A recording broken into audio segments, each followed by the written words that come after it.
welcome to Thoughts and Opinions Are Our Own. I'm Jordan. And I'm Kirk. All right, Kirk, how you feeling today? Good. I was having a moment. I was thinking about the entertainment business. I was thinking about actors and actresses when they win an award, like for the Oscars. Ooh.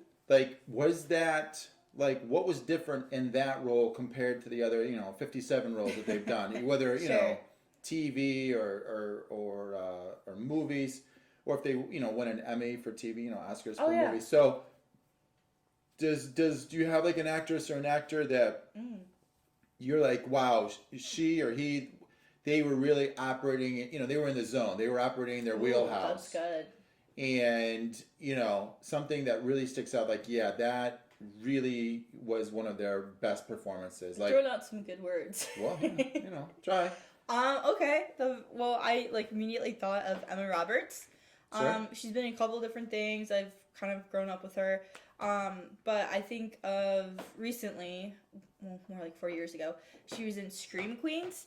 And TV. Yeah, and so she did play kind of like the bad main character, like the villain. The villain, okay. But the way she performed it, she made this evil character come alive, and I actually liked her. I liked the villain, which is why I liked it so much, because you're trained not to like the villain. Okay. And the way, they go more into her backstory, but then the logic of why this character is so evil and why the character does what she does, then it makes the audience understand, and then you're rooting for her to, in a weird way, succeed. Okay.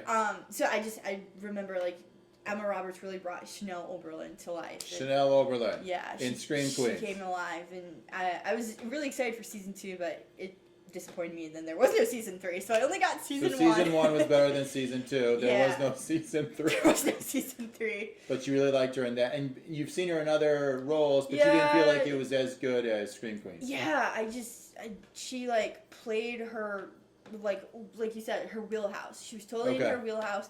I think if she plays more characters like Chanel, or tries to go for a similar genre like Scream Queens, I think she'll be really successful, and she'll just thrive and continue to be an awesome actress. Okay. Well, I've seen her in a couple of things. Yeah. Yeah. But what about you? Do you have an actor that you think for of? actresses? Denzel Washington. Oh, sure. He's older. He's in his mid-60s, I think. Very iconic and classy. He's been around a long time. Started out in TV. I think Saint Elsewhere was the first TV series that he was in.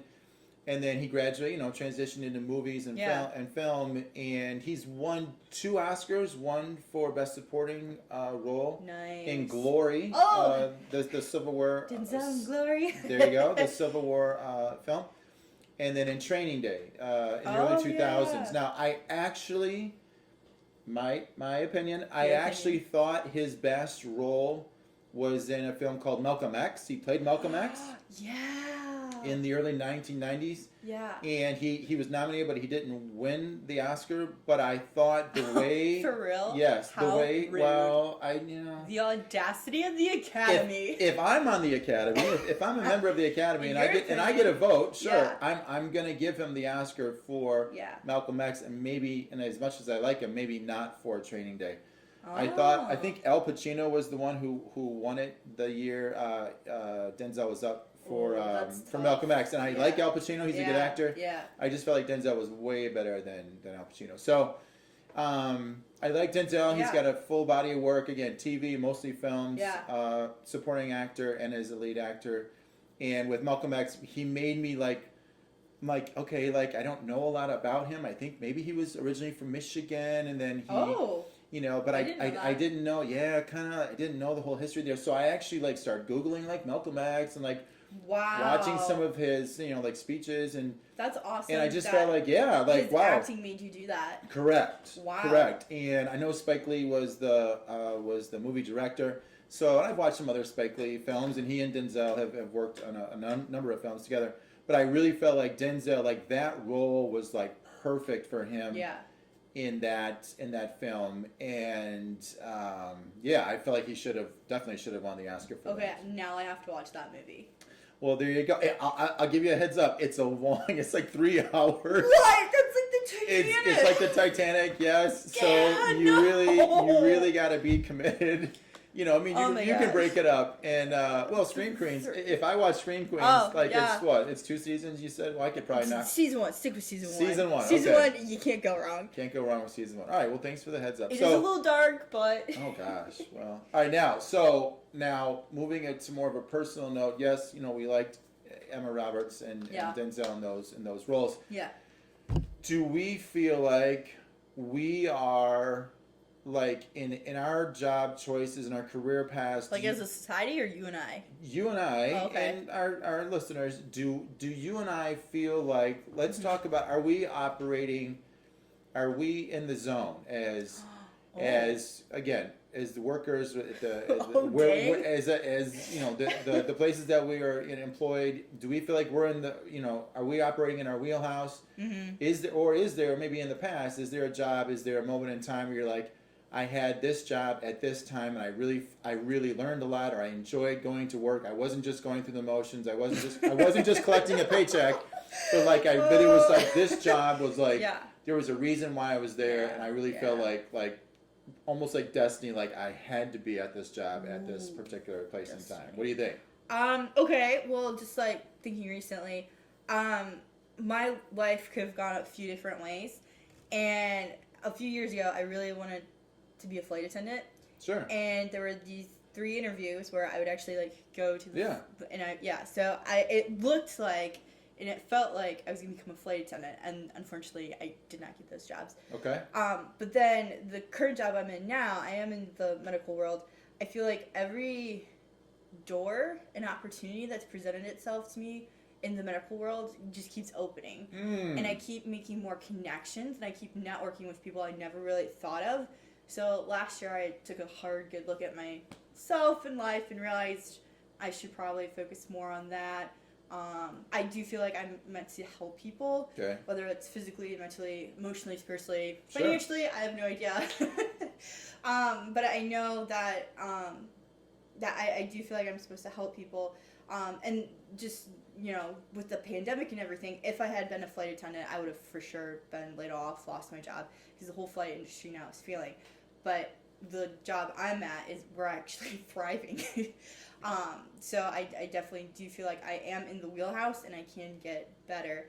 I also think of when I worked at Cedar Point, not my first summer, but my second summer. Cedar Point is? An amusement park in Ohio. I grew up going there. I always wanted to work there. So this is like roller coasters? It was roller coasters. I didn't work on the roller coasters. And I really wanted that job. But it worked out that I was a barista at, there were 2 Starbuckses, and I worked at both of them. And the second year was just much better. The location was better. I was on the beach. I knew the staff. I just remember it was so much fun, and I just had a ton of energy, and it was really good. And I felt like, even though I wanted to work the rides, I felt like I was meant to work as a barista. I was able to connect, again, with more people. I was able to connect with the guests more, and I just felt like that was, like, it worked with my strengths, whereas the rides, I probably would have been going through the motions. Interesting.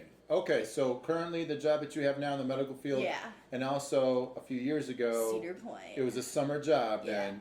You lived there. I lived there. You literally, they had housing there. Okay. I would open up my window and boom, there's the amusement park. I think. Interesting. Yeah. Okay. It was so fun. It was incredible. But what about you?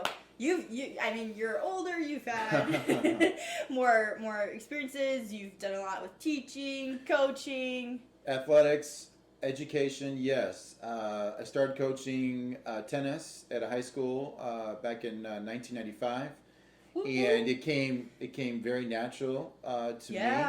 I started teaching as an instructor, tennis, like for a summer, like Rec and Ed. I started teaching actually in the mid '80s when I was 16. Mm-hmm. So teaching, coaching. I've coached basketball. You've dealt a lot with kids. So a lot of kids, a lot of teaching kids, coaching kids, little kids from ages 4 all the way up to high school, where I am now. I'm coaching the 9th grade boys basketball team where I'm a parapro now. Solid. And then a few years ago, I was at a college, a small kind of Christian college. Yeah. I was doing tennis and basketball. So yeah, I definitely feel like coaching. That's your wheelhouse. Teaching, instructing. You're absolutely. in the zone. That is, I'm supposed to be doing that with my life. But also, kind of what you said about Cedar Point. I guess it wasn't a summer. It was actually like a late winter, early spring. This is way back in mid '90s. From January of '95 to June of '95. It's about 5-6 months. So my wife, who's also your mother, she and I worked at it was a faith-based, religious, like a children's home. So kind of like for kids who were going through a hard time. Maybe their parents were. Whatever, something was wrong with the like family life, and so kind of like a foster care, but it was through a faith-based. Would it be like foster care meets an orphanage? Something like that. Okay. Something like that, and so we lived on these it was probably like 20 acres, kind of out in the country. Like wow. This is in Texas. Like a ranch. Yeah, kind of like yep. And we had 4 like main houses. They had little boys' house, little girls' house, then teen boys, teen girls. We had about 6 or 7. Kids at each house, and so my wife and I, so we were like the home parents, is what they called us. The home parents for the little boys' house, ages like 4 to 12. And I really felt like, I was there for a reason. I felt like she and I worked together, and then it prepared us. Then, because we'd only been married a year and a half, so then it prepared us to when we had you and your sisters. Yeah. So it prepared us to be a parent. And I really felt it was, definitely it was the hardest job, like physically, mentally, emotionally, I've ever had. Really? But it was also probably the most rewarding job. Oh, that's so interesting. I've ever had. Yeah. And I really felt like, to get like super deep, I really felt like God opened a door, a major door for us to go there to help those kids who were desperately in a time of need in their life. And I think about that job every now and then. I think about where those kids are now. Yeah, I was going to say, 25 years later. Do you think those kids remember you? No, I don't think they do. We were only there for 5 months. That's so sad. And but I remember their names, and I think about them, and I hope they're doing okay. I hope they're having a much better life than their circumstances back in the mid '90s. So, it's interesting, Jordan, because I feel like some jobs, hey, you might like them, and you might get up, and you're like, okay, yep, I can do this, and. Yeah. I'm operating in the skills, the talents, the gifts that I've been given. And then some jobs, let's be honest, hey, you might just kind of go through the motion and you're just collecting a paycheck and you got to pay the bills and you're like, okay, how long am I going to be here? And you kind of count down the hours and the minutes to when you can clock out or whatever. So, but it sounds like you have a job now. I have a job now where we enjoy what we're doing. Yeah. The doors have been open, but also thinking back to, again, Cedar Point and then this children's home way back in Texas. So what do you think the listeners should take from, again, this is a really This is a deep, challenging podcast. What do you think, well, we try. What do you think our listeners should take from this? What do you think? We were both very honest, and we can, in the podcast up to come, we can probably share more. Okay. But tonight was more of like a reflective night. So I think our podcasters, we're going to challenge them. I think they should reflect. Are you operating in your wheelhouse? Do you think that your current job right now or your current situation, do you feel like that's what you were created to do? Do you feel like you're operating in your strengths and your talents? If so, awesome. How can you get better at it? Can you grow? If not, what can you do in the next 365 days to get better at it? So it's going to be a year challenge. Okay, so this is it. And I'm going to challenge myself too. There you go. I'm not a hypocrite out here, in my opinion. Very good. Okay. That was really deep. I think we should leave on a high note. So have a good night, and take it easy. All right, rock and roll.